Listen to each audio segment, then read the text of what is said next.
The Mitt Romney campaign had to put out this statement today, which is pretty strange considering Romney is the presumptive nominee.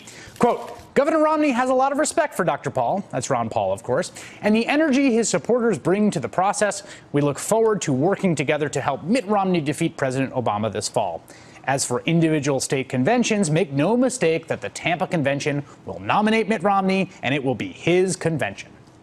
Think about this. Mitt Romney, the presumptive nominee, the guy who racked up all those primary wins, thinks we need to be reminded that he will, in fact, be nominated at his party's convention. And the reason is headlines like these. Ron Paul wins majority of Nevada delegates. With Romney all but the nominee, Ron Paul snags delegate majority at Maine's GOP convention.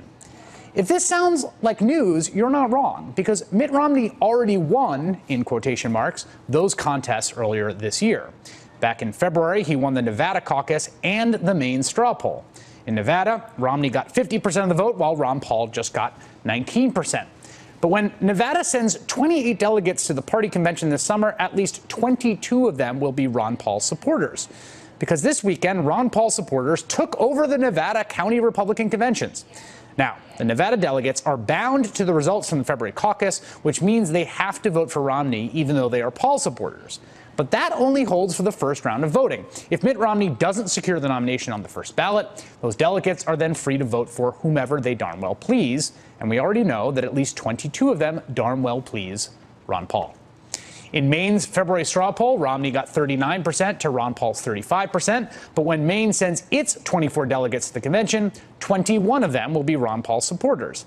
Because Maine's February vote was non-binding, those 21 delegates get to vote for Ron Paul in Tampa. In other words, Ron Paul just won Maine. And he won Maine using the delegate strategy our own Anthony Terrell said he'd use on the night of the Maine caucus. The real race is in delegates, and that's where the Ron Paul camp thinks that they're going to win is with the delegates. So some of the volunteers at a couple of the places I was at today were handing out sheets of paper explaining to supporters how they could become a delegate. So it's not just about the initial vote for the candidate. It's about sticking around and becoming a delegate to go on further and to vote for Ron Paul at the county convention and at the state convention as well. These victories in Nevada and Maine are not unique. Last month, Ron Paul supporters took over the Louisiana caucuses, netting Paul almost as many delegates as Romney won in the state's primary the month before. In Massachusetts, Ron Paul's delegates were overwhelmingly elected over Mitt Romney's. Ron Paul supporters also got a Ron Paul supporter elected as state party chair in Alaska. Paul's supporters have also secured him at least half the delegates in Iowa and more than half the delegates in Minnesota and Washington state. All told, Ron Paul and his supporters have had victories in Nevada, Maine, Louisiana, Massachusetts, Alaska, Iowa, Minnesota, and Washington. That's 8 states.